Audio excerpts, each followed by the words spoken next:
নমস্কাৰ বন্ধুসকল Assam exam preparation চেনেলটোলৈ আপোনালোক সকলোকে স্বাগতম জনাইছোঁ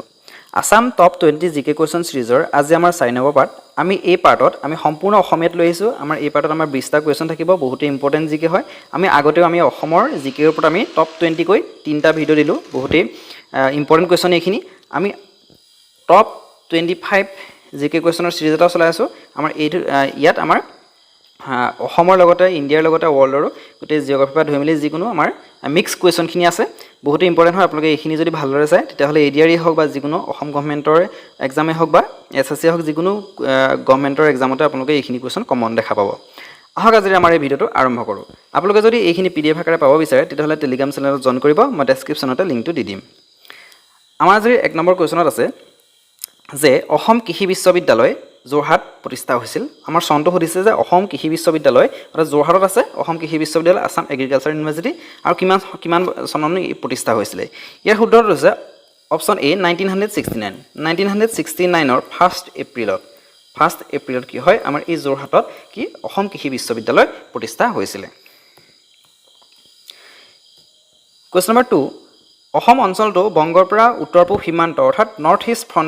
ফ্ৰণ্টায়াৰ হিচাপে বিচ্ছিন্ন হৈছিল কোন বছৰত অৰ্থাৎ কি হয় অসম বংগৰ লগত একদম সম্পূৰ্ণৰূপে একেলগ হৈ আছিলে আৰু উত্তৰ পূব সীমান্ত হিচাপে কি হয় বিচ্ছিন্ন হৈছিলে কোনটো বছৰত সেইটো সুধিছে ইয়াৰ শুদ্ধটো হৈছে অপশ্যন চি 1874 চনত কি হয় নৰ্থ ইষ্ট ফ্ৰণ্টায়াৰ হিচাপে কি হয় অৰ্থাৎ উত্তৰ পূব সীমান্ত হিচাপে বংগৰ পৰা বিচ্ছিন্ন হৈ আহিছিলে আৰু কি হয় বংগৰ পৰা অসম ভূখণ্ড প্ৰথমে কি হয় 1874ত উত্তৰ পূব সীমান্ত হিচাপে মানে অনিয়ন্ত্ৰিত প্ৰদেশ হিচাপে পৃথক কৰা হৈছিলে কিন্তু কি হয় 1905 চনত যে আমাৰ বংগ বিভাজন হৈছিলে 1905 চনত আকৌ ইয়াক কি হয় পূব বংগ আৰু অসম নামেৰে নতুন প্ৰদেশত অন্তৰ্ভুক্ত কৰিছিলে বংগ বিভাজন বুলি ক'লে 1905 কিন্তু আমাৰ উত্তৰ পূব সীমান্ত কেতিয়া বিচ্ছিন্ন হৈছিলে বংগৰ পৰা সেইটো হ'ল কি 1874 কুৱেশ্যন নম্বৰ 3 ইয়াত কৈছে অসমৰ আটাইতকৈ ডাঙৰ মানৱসৃষ্ট টেংকটো কি মানৱসৃষ্ট টেংক অৰ্থাৎ ইয়াৰ শুদ্ধটো হৈছে অপশ্যন এ জয়সাগৰ পুখুৰী বা বৰপুখুৰী বুলিও কোৱা হয় জয়সাগৰ বৰপুখুৰী কি হৈছে আমাৰ অসমৰে নহয় ইণ্ডিয়াৰ লগতে এছিয়াৰো এটা মানৱসৃষ্ট ডাঙৰ টেংক হয় অ'কে আৰু এইটো কি হয় এইটো আহোম কিং আমাৰ স্বৰ্গদেউ ৰুদ্ৰসিংহৰ দিনত এই টেংকটো অৰ্থাৎ এই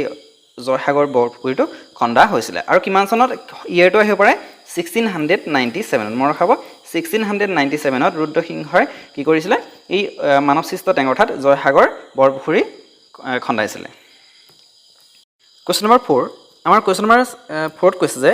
কোনখন জিলাক অসমৰ প্ৰথম কাৰ্বন মুক্ত জিলা হিচাপে ঘোষণা কৰা হৈছিল মই ৰখাব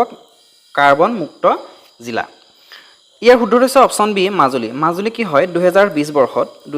বৰ্ষত কি হয় অসমৰ কাৰ্বন মুক্ত জিলা হিচাপে ঘোষণা কৰিছিলে এতিয়া কথা হ'ল আমাৰ যদি কয় যে ভাৰতৰ কোনখনো ষ্টেটক কাৰ্বনমুক্ত জিলা হিচাপে ঘোষণা কৰিছে মই ৰখাব ষ্টেট হিচাপে হিমাচল প্ৰদেশ হৈছে ইণ্ডিয়াৰ কি হয় কাৰ্বনমুক্ত ষ্টেট অ'কে ৰাজ্য আৰু যদি কয় যে অসমৰ প্ৰথম কাৰ্বনমুক্ত জিলা হৈছে মাজুলী অ'কে কুৱেশ্যন নম্বৰ 5 ইয়াত কৈছে কোন বছৰত প্ৰথম অসমীয়া ছবি জয়মতী মুক্তি পাইছিলে আমি নিশ্চয় সেইটো সকলোৱে জানো option C is the correct 1935 অৰ্থাৎ 1935 চনত কি হয় জয়মতী মুক্তি পাইছিলে অসমীয়া প্ৰথম চলচ্চিত্ৰ হয় জয়মতী আৰু ইয়াৰ ডাইৰেক্টেড কৰিছিলে আমাৰ জ্যোতিপ্ৰসাদ আগৰৱালাদেৱে ডাইৰেক্টেড কৰিছিলে আৰু ইয়াৰ ষ্টৰিটো লিখিছিলে অৰ্থাৎ ৰাইটাৰ আছিলে লক্ষ্মীনাথ বেজবৰুৱা অৰ্থাৎ আমাৰ যি জয়মতী চলচ্চিত্ৰ সেই জয়মতী চলচ্চিত্ৰৰ ষ্টৰিটো লিখিছিলে লক্ষ্মীনাথ বেজবৰুৱাই আৰু সেই চিনেমাখনৰ ডাইৰেক্ট কৰিছিলে কোনে জ্যোতিপ্ৰসাদ আগৰৱালাই আৰু আমাৰ এনেকুৱাও আহিব পাৰে যে প্ৰথম অসমীয়া ৰঙীন ছবি কি আছিলে প্ৰথম অসমীয়া ৰঙীন ছবি আছিলে ভাইটি মই ভাবো প্ৰথম অসমীয়া কালাৰ ফিল্ম ভাইটি আৰু ভাইটি কিমান 1972ত ৰিলিজ হৈছিল 1972ত আৰু জ্যোতিপ্ৰসাদ আগৰৱালাদেৱে ডাইৰেক্ট কৰা আৰু দ্বিতীয়খন ছবি হৈছে ইন্দ্ৰমালতী আৰু ইন্দ্ৰমালতীৰ কথাও কেতিয়াবা শুধে ইন্দ্ৰমালতী কেতিয়া মুক্তি পাইছিলে 1939ত মই ৰখাব 1939ত ইন্দ্ৰমালতী মুক্তি পাইছিলে আৰু এইখন আছিলে দ্বিতীয় জ্যোতিপ্ৰসাদ আগৰৱালাদেৱৰ দ্বিতীয়খন চলচ্চিত্ৰ এটা হলে কুৱেশ্যন নম্বৰ 6 আমাৰ কুৱেশ্যন নম্বৰ 6ত কৈছে যে অসমৰ উচ্চ ন্যায়ালয়ৰ প্ৰথম মুখ্য ন্যায়াধীশ কোন আছিলে বৰ্তমান গুৱাহাটী উচ্চ ন্যায়ালয়ৰ নামেৰে পৰিচিত কিন্তু বৰ্তমান তেতিয়া কি আছিলে অসম উচ্চ ন্যায়ালয় বুলি আছিলে আৰু সেই তেতিয়াৰ তাৰ প্ৰথম মুখ্য ন্যায়াধীশ আছিলে R.F. Lodge okay R.F. Lodge আছিলে প্ৰথম অসম উচ্চ ন্যায়ালয়ৰ মুখ্য ন্যায়াধীশ আৰু আমাৰ এই অসম উচ্চ ন্যায়ালয়নো কেতিয়া প্ৰতিষ্ঠা হৈছিলে সেইটো আহিব পাৰে মনত ৰাখিব 5th এপ্ৰিল 1948ত অসম উচ্চ ন্যায়ালয় প্ৰতিষ্ঠা হৈছিলে কিন্তু অসম হাইকোৰ্ট কিন্তু কি হয় অৰ্থাৎ অসম উচ্চ ন্যায়ালয় প্ৰথমতে কিন্তু শ্বিলঙতহে আছিলে ওকে শ্বিলঙত কিন্তু 1948 অৰ্থাৎ 14 আগষ্ট 1948 কি হয় সেই অসম উচ্চ ন্যায়ালয়ৰ শ্বিলঙৰ পৰা কি হয় গুৱাহাটীলৈ অনা হৈছিলে মনত ৰাখিব Question number 7 অসমীয়া আলোচনী জোনাকীৰ প্ৰথম সম্পাদক কোন আছিলে অসমীয়া আলোচনী জোনাকীৰ প্ৰথম সম্পাদক আছিলে চন্দ্ৰকুমাৰ আগৰৱালা আমাৰ জোনাকীৰ যুগৰ ত্ৰিমূৰ্তি আমাৰ জোনাকীৰ লগত আমাৰ কাকতখনৰ লগত কিবাজনো জড়িত হৈ আছে কিন্তু চন্দ্ৰকুমাৰ আগৰৱালা কি আছিলে প্ৰথম সম্পাদক আছিলে জোনাকীৰ আৰু এই জোনাকী কাকতখনো কেতিয়া ৰিলিজ হৈছিল অৰ্থাৎ কেতিয়া পাবলিছ হৈছিলে 1889 অৰ্থাৎ 1889 চনত পাবলিছ হৈছিলে ক'ৰ পৰা পাবলিছ হৈছিলে সেইটো আহিব পাৰে কলকাতাৰ পৰা সেই সময়ত কি হয় কলকাতাৰ পৰা এই জোনাকী কাকতখন পাবলিছ হৈছিলে 1889 মনত ৰাখিব 1889 Question number 8 ইয়াত কৈছে অসমৰ সিংহ মানুহ অৰ্থাৎ লায়ন মেন অফ আসাম বুলি কাক কোন সৰি এইটো স্পেলিং ভুল হ'ল কাক জনা যায় ওকে অসমৰ সিংহ মানুহ অৰ্থাৎ লায়ন মেন অফ আসাম বুলি কাক জনা যায় ইয়াৰ শুদ্ধ উত্তৰ হৈছে অপচন এ ৰাধা গোবিন্দ বৰুৱা কি হয় অসমৰ সিংহ মানুহ অৰ্থাৎ লায়ন মেন অফ আসাম বুলি জনা যায় আৰু এই ৰাধা গোবিন্দ বৰুৱা কি হয় আমাৰ যি বৰ্তমানো চলি আছে যি আসাম ট্ৰিবিউনখন অসমৰ ইংলিছৰ এখন নিউজ পেপাৰ হয় যি আসাম ট্ৰিবিউন সেই আসাম ট্ৰিবিউনৰ ফাউণ্ডাৰ আছিলে ৰাধা গোবিন্দ বৰুৱা দি আসাম ট্ৰিবিউন যি আসাম ট্ৰিবিউন বাতৰি কাকতখনৰ ফাউণ্ডাৰ আছিলে ৰাধা গোবিন্দ বৰুৱা আৰু কেতিয়া 1939ত মনত ৰাখিব আসাম ট্ৰিবিউনখন 1939তে পাবলিছ হৈছিলে আৰু তেতিয়াৰ পৰা এতিয়াও চলি আছে এইখন আৰু এইখনৰ ফাউণ্ডাৰ আছিলে ৰাধা গোবিন্দ বৰুৱা আৰু ৰাধা গোবিন্দ বৰুৱা কি হয় সিংহ মানুহ অসমৰ সিংহ মানুহ অৰ্থাৎ লায়ন মেন অফ আসাম বুলি কোৱা হয় Question number 9 কনকলতা বৰুৱা তলত উল্লেখ কৰা কোনটো জাতীয় আন্দোলনত শ্বহীদ হৈছিলে ইয়াৰ শুদ্ধ উত্তৰ হৈছে অপচন ডি ভাৰত ত্যাগ আন্দোলন অৰ্থাৎ কুইট ইণ্ডিয়া মুভমেণ্ট ভাৰত ত্যাগ আন্দোলন কেতিয়া হৈছিলে 1942 অৰ্থাৎ 1942 চনত কি হয় যি ভাৰত ত্যাগ আন্দোলন হৈছিলে সেই ভাৰত ত্যাগ আন্দোলনত কি হয় এই কনকলতা বৰুৱাই কনকলতা বৰুৱা জাতীয় আন্দোলনত অৰ্থাৎ ভাৰত ত্যাগ আন্দোলনত শ্বহীদ হৈছিলে okay Question number 10 mount Everest আৰোহণ কৰা প্ৰথম অসমীয়া কোন ইয়াৰ শুদ্ধ উত্তৰ হৈছে অপচন এ তৰুণ শইকীয়া মাউণ্ট এভাৰেষ্ট আৰোহণ কৰা প্ৰথমগৰাকী অসমীয়া হৈছে তৰুণ শইকীয়া আৰু তেওঁ কিমান চনত মাউণ্ট এভাৰেষ্ট জয় কৰিছিলে ইয়াৰ শুদ্ধ উত্তৰ হৈছে মাউণ্ট এভাৰেষ্ট আৰোহণ কৰিছিলে কিমান 18th মে 2013 18 মে 2013 চনত কি হয় এই তৰুণ শইকীয়াই মাউণ্ট এভাৰেষ্ট আৰোহণ কৰিছিলে আৰু তেওঁ প্ৰথমগৰাকী অসমীয়া যিয়ে মাউণ্ট এভাৰেষ্ট আৰোহণ কৰিছিলে Question number 11 ইয়াত কৈছে সাহিত্য অকাডেমি বঁটা লাভ কৰা প্ৰথমখন অসমীয়া উপন্যাস কি সাহিত্য অকাডেমি বঁটা আমাৰ সাহিত্য অকাডেমি কি হয় বাৰু কম ইয়াৰ শুদ্ধ হৈছে অপচন এ ইয়াৰুইংগম সাহিত্য অকাডেমি বঁটা লাভ কৰা প্ৰথম অসমীয়া উপন্যাসখন হৈছিলে ইয়াৰুইংগম আকৌ এই ইয়াৰুইংগম সাহিত্য অকাডেমি বঁটা কিমান চনত পাইছিলে ইয়াৰুইংগম নাটকখনৰ বাবে 1961 আৰু কোনে ইয়াৰুইংগম নাটক নভেলখন উপন্যাসখন কাৰ হয় বীৰেন্দ্ৰ কুমাৰ ভট্টাচাৰ্য মনত ৰাখিব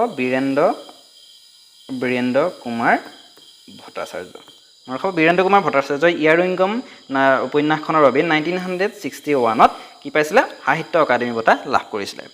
এটা সাহিত্য অকাডেমি বঁটানো কি সাহিত্য অকাডেমি বঁটা ভাৰতৰ এক সাহিত্যিক সন্মান অৰ্থাৎ সাহিত্যৰ ওপৰত আমাৰ বিভিন্ন ধৰণৰ কিবাটাও 22টামান ভাষা আছে সেই ভাষাকেইটাৰ লগত সাহিত্যিক যি চৰ্চা নভেল উপন্যাসেই হওক কবিতা পুথি হওক যিকোনো ক্ষেত্ৰতে কি হয় এই সাহিত্য অকাডেমি বঁটা দিয়া হয় আৰু এই সাহিত্য অকাডেমি বঁটা প্ৰথম অৰ্থাৎ সাহিত্য অকাডেমি বঁটা 1954 পৰা দিয়া আহিছে ওকে 1954 পৰা সাহিত্য অকাডেমি বঁটা দিয়া আহিছে আৰু অসমৰ পৰা 1955ত যতীন্দ্ৰনাথ দুৱৰাই কি কৰিছিলে সাহিত্য অকাডেমি বঁটা লাভ কৰিছিলে বনফুল কবিতা পুথিৰ বাবে মনত ৰাখিব 1955ক 5ত যতীন্দ্ৰনাথ দুৱৰাই বনফুল কবিতা পুথিৰ বাবে সাহিত্য একাডেমী বঁটা লাভ কৰিছিল আৰু তেওঁই আছিল প্ৰথম অসমীয়া যিয়ে সাহিত্য একাডেমী বঁটা লাভ কৰিছিল ওকে আৰু ইয়াত বীৰেন্দ্ৰ কুমাৰ ভট্টাচাৰ্য ইয়াৰ ইনকাম খান বীৰেন্দ্ৰ কুমাৰ ভট্টাচাৰ্য ওকে আৰু বীৰেন্দ্ৰ কুমাৰ ভট্টাচাৰ্যই সাহিত্য একাডেমী বঁটা লাভ কৰাৰ লগতে তেওঁ মৃত্যুঞ্জয় নভেলখনৰ উপন্যাসখনৰ কাৰণে জ্ঞানপীঠ এৱাৰ্ড লাভ কৰিছিল 1979ত কি হয় জ্ঞানপীঠ এৱাৰ্ড লাভ কৰিছিল মনত ৰাখিব বহুতেই ইম্পৰ্টেণ্ট হয় এইটো কুৱেশ্যন নম্বৰ 12 অসমীয়া ভাষাৰ অভিধান সংকলন কৰা প্ৰথমজন আমেৰিকান মিছনাৰী কোন আছিল অৰ্থাৎ অসমীয়া ভাষাৰ অভিধান সংকলন কৰা প্ৰথমগৰাকী আমেৰিকান মিছনাৰী ইয়াৰ শুদ্ধ উত্তৰ হৈছে অপশ্যন এ মাইলছ ব্ৰনছন আছিলে কি হয় আমেৰিকাৰ ব্ৰিটিছ কমিউনিষ্টৰ এজন সদস্য আৰু তেওঁ কি কৰিছিলে অসমীয়া ভাষাৰ অভিধান সংকলন কৰিছিলে ওকে আৰু কিমান চনত হেতু আহিব পাৰে 1867 চনত মনত ৰাখিব 1867ত শিৱসাগৰ অৰ্থাৎ শিৱসাগৰৰ পৰা 1867ত কি হয় অসমীয়া ভাষাৰ অভিধান সংকলন কৰিছিলে মাইলছ ব্ৰনছনে মনত ৰাখিব বহুতেই ইম্পৰ্টেণ্ট হয় আৰু ইয়াত আৰু এটা কথা আছে নাথান ব্ৰাউন এইজন বহুতেই ইম্পৰ্টেণ্ট হয় নাথান ব্ৰাউনে কি কৰিছিলে first Assamese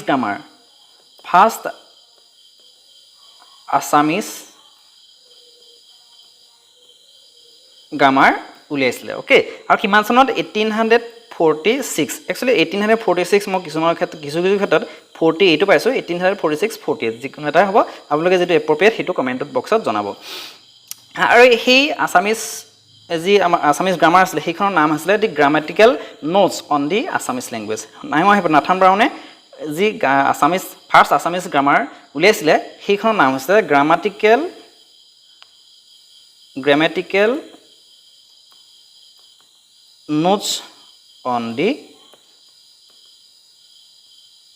Assamese literature Assamese language okay question number 13 Brahmaputra Teesta নদীত যোগ দিয়াৰ পিছত কি নামেৰে জনাজাত আমাৰ কি হয় ব্ৰহ্মপুত্ৰ আমাৰ অসমৰ পৰা অসমৰ মাজেৰে বৈ গৈ বাংলাদেশত পৰিছে আৰু সেই বাংলাদেশত তিষ্টা নদীখন কি হয় হিমালয়ৰ পৰা ওলাইছে আৰু ছিক্কিমৰ মাজেৰে বৈ আহি ৱেষ্ট বেংগলৰ মাজেৰে বৈ আহি অৰ্থাৎ ছিক্কিম আৰু ৱেষ্ট বেংগলৰ মাজেৰে বৈ আহি বাংলাদেশত এই ব্ৰহ্মপুত্ৰৰ লগত লগ লাগিছে ওকে বাংলাদেশত ব্ৰহ্মপুত্ৰ আৰু তিষ্টা নদী লগ হৈছে আৰু সেই তিষ্টা আৰু ব্ৰহ্মপুত্ৰ লগ হৈ নাম লৈছে যমুনা ওকে অৰ্থাৎ ব্ৰহ্মপুত্ৰ তিষ্টা নদীত যোগ দিয়াৰ পাছত যমুনা নামেৰে জনাজাত যমুনা ওকে কুৱেশ্যন নম্বৰ 14 বৰগীতত শংকৰদেৱে কোনটো ভাষা ব্যৱহাৰ কৰিছিলে একচুৱেলি বৰগীতত শংকৰদেৱে কি হয় আমি সকলোৱে জানো এইটো অপশ্যন এ ব্ৰজাৱলী ওকে বৰগীতত শংকৰদেৱে ব্ৰজাৱলী ভাষা ব্যৱহাৰ কৰিছিলে কুৱেশ্যন নম্বৰ 15 ইয়াত কৈছে যে কোন বছৰত অসমৰ ৰাজধানী শিলচৰৰ পৰা একচুৱেলি শিলচৰ হ'ব নালাগে একচুৱেলি এইটো হ'ব লাগে শ্বিলং মোৰ খাব এইটো শিলচৰ নহয় শ্বিলং অৰ্থাৎ কোন বছৰত অসমৰ ৰাজধানী শ্বিলঙৰ পৰা দিছপুৰলৈ স্থানান্তৰিত কৰা হৈছিলে ইয়াৰ শুদ্ধ উত্তৰ হৈছে অপশ্যন চি 1973 অৰ্থাৎ 1973 চনত অসমৰ ৰাজধানী তেতিয়া সেই সময়লৈকে কি হয় 1973 আগলৈকে শ্বিলং আছিল অসমৰ ৰাজধানী আৰু সেই শ্বিলঙৰ ৰাজধানী অসমৰ ৰাজধানী শ্বিলং 1973 পৰা কি হয় দিছপুৰলৈ স্থানান্তৰিত কৰিছিলে আৰু 1874 পৰা 1972 লৈকে অসমৰ ৰাজধানী আছিল শ্বিলং ওকে কুৱেশ্যন নম্বৰ 16 ইয়াত কৈছে কোন বছৰত কাজিৰঙাক প্ৰথমবাৰৰ বাবে সংৰক্ষিত বনাঞ্চল হিচাপে চিহ্নিত কৰা হৈছিল সংৰক্ষিত বনাঞ্চল অৰ্থাৎ reserve for forest okay forest reserve হিচাপে কাজিৰঙাক 1908 চনত মনত ৰাখিব 1908 অৰ্থাৎ 1908 চনত সংৰক্ষিত বনাঞ্চল হিচাপে কাজিৰঙাক চিহ্নিত কৰিছিলে আৰু এই কাজিৰঙাক 1974ত কি কৰিছিলে নেশ্যনেল পাৰ্ক অৰ্থাৎ ৰাষ্ট্ৰীয় উদ্যান হিচাপে স্বীকৃতি দিছে আৰু 1985ত কি কৰিছিলে ৱৰ্ল্ড হেৰিটেজ সাইট অৰ্থাৎ বিশ্ব ঐতিহ্য ক্ষেত্ৰ হিচাপে স্বীকৃতি দিছিলে আৰু 2007ত কি হয় ইয়াক টাইগাৰ ৰিজাৰ্ভ হিচাপে স্বীকৃতি দিছিলে মোৰ খাব গোটেইটা মোৰ খাব সংৰক্ষিত বনাঞ্চল হিচাপে 1908 1974 ত নেশ্যনেল পাৰ্ক 1985 ত ৱৰ্ল্ড হেৰিটেজ সাইট আৰু 2007 ত টাইগাৰ ৰিজাৰ্ভ Question number 17 কোনখন জিলাত প্ৰতি বছৰে জোনবিল মেলা অনুষ্ঠিত হয় ইয়াৰ শুদ্ধ উত্তৰ হৈছে অপচন ডি মৰিগাঁও মৰিগাঁৱত কি হয় মৰিগাঁও জিলাত প্ৰতি বছৰে জোনবিল মেলা অনুষ্ঠিত হয় আৰু কেতিয়া জানুৱাৰী টু ফেব্ৰুৱাৰী মাহৰ মাজভাগতে কি হয় এই জোনবিল মেলা অনুষ্ঠিত কৰা হয় আৰু সেই জোনবিল মেলাত কি হয় তিৱা সম্প্ৰদায়ৰ এটা মেলা হয় অৰ্থাৎ তিৱা সম্প্ৰদায়ৰ এখন মেলা হৈছে জোনবিল মেলা Question number 18 ভূপেন হাজৰিকাক কেতিয়া দাদা সাহেব ফালকে বঁটাৰে সন্মানিত কৰা হৈছে আৰু এই দাদা সাহেব ফালকে বঁটা হৈছে আমাৰ ভাৰতৰ সিনেমাৰ জগতৰ একেবাৰে সৰ্বোচ্চ বঁটা ওকে আমাৰ ভাৰতৰ ইণ্ডিয়ান সিনেমাৰ আটাইতকৈ সৰ্বোচ্চ বঁটাৰে হৈছে দাদা সাহেব ফালকে বঁটা আৰু সেই দাদা সাহেব ফালকে বঁটা কি হয় 1969 ৰ পৰা দি অহা হৈছে অৰ্থাৎ প্ৰথম 1969 তে দাদা সাহেব ফালকে এৱাৰ্ড দিছিলে আৰু সেই প্ৰথম দাদা সাহেব ফালকে এৱাৰ্ড বিজয়ী আছিল দেবিকা ৰাণী এটো আহিব পাৰে যে প্ৰথম দাদা সাহেব ফালকে এৱাৰ্ড বঁটা পোৱা প্ৰথম গৰাকী ভাৰতীয় কোন আছিল ইয়া শুদ্ধ হৈছে দেবিকা ৰাণী আৰু এতিয়া অসমৰ ভূপেন হাজৰিকাই দাদা সাহেব ফালকে এৱাৰ্ড পাইছিলে আৰু তেওঁ 1990 অৰ্থাৎ 1992 চনত দাদা সাহেব ফালকে এৱাৰ্ড লাভ কৰিছিল এতিয়ালে কোৱেশ্চন নম্বৰ 19 আমাৰ কোৱেশ্চন নম্বৰ 19 ত আছে যে অসমৰ একমাত্ৰ ৰাসায়নিক সাৰ উদ্যোগটো ক'ত অৱস্থিত ইয়াৰ শুদ্ধ উত্তৰ হৈছে অপচন বি নামৰূপ অসমৰ এই নামৰূপ ক'ত আছে নামৰূপ আছে আমাৰ অসমৰ ডিব্ৰুগড় জিলাত আৰু সেই ডিব্ৰুগড় জিলাৰ নামৰূপত কি হয় অসমৰ একমাত্ৰ ৰাসায়নিক সাৰ উদ্যোগটো আছে অৰ্থাৎ নামৰূপ সাৰ কাৰখানা কোৱেশ্চন নম্বৰ 20 আমাৰ আজি একেবাৰে শেষৰটো কোৱেশ্চনলৈ আহিছো 1930 চনত লণ্ডনত অনুষ্ঠিত প্ৰথম ৰাউণ্ড টেবুল সন্মিলনত ভাৰতক প্ৰতিনিধিত্ব কৰা একমাত্ৰ অসমীয়া কোন আছিল 1930 চনৰ 12 নৱেম্বৰত কি হয় ফাৰ্ষ্ট ৰাউণ্ড টেবুল সন্মিলন অনুষ্ঠিত হৈছিল লণ্ডনত ওকে কোড অনুষ্ঠিত হৈছিল লণ্ডনত আৰু 1930 চনত 12 নৱেম্বৰত ওকে আৰু ইয়াৰ কি হয় ভাৰতৰ কিবাজনো ৰাজনৈতিক ব্যক্তিয়ে প্ৰতিনিধিত্ব কৰিছিল আৰু অসমৰ পৰা প্ৰতিনিধিত্ব কৰিছিল চন্দ্ৰধৰ বৰুৱা মই খাব চন্দ্ৰধৰ বৰুৱা আছিল অসমৰ পৰা ৰাউণ্ড টেবুল সন্মিলনত অসমৰ পৰা প্ৰতিনিধিত্ব কৰা একমাত্ৰ অসমীয়া ওকে আৰু এই টোটাল ৰাউণ্ড টেবুল কনফাৰেন্স আমাৰ তিনিখন হৈছিল 1930 1931 আৰু 1932 ওকে আৰু এই ৰাউণ্ড টেবুল সন্মিলনত কিহৰ বিষয়ে আলোচনা কৰিছিল কি হয় ভাৰতৰ সাংবিধানিক সংস্কাৰ বিষয়ে আলোচনা কৰিছিল আৰু সেই ভাৰতৰ সাংবিধানিক সংস্কাৰ বিষয়ে আলোচনা কৰিবলৈ কি হয় ব্ৰিটিছ চৰকাৰ আৰু ভাৰতীয় ৰাজনৈতিক ব্যক্তিসকলে আয়োজন কৰা এক সন্মিলনেই হৈছে আমাৰ এই ৰাউণ্ড টেবুল সন্মিলন ওকে আজি আমাৰ ভিডিওটো ইমানেই যদি আপোনালোকে ভাল পালে ভিডিওটো লাইক কমেন্ট শেয়াৰ কৰিব আৰু লগতে যদি কোনো নতুন হয় তেনেহলে চেনেলটো সাবস্ক্ৰাইব কৰি দিব ধন্যবাদ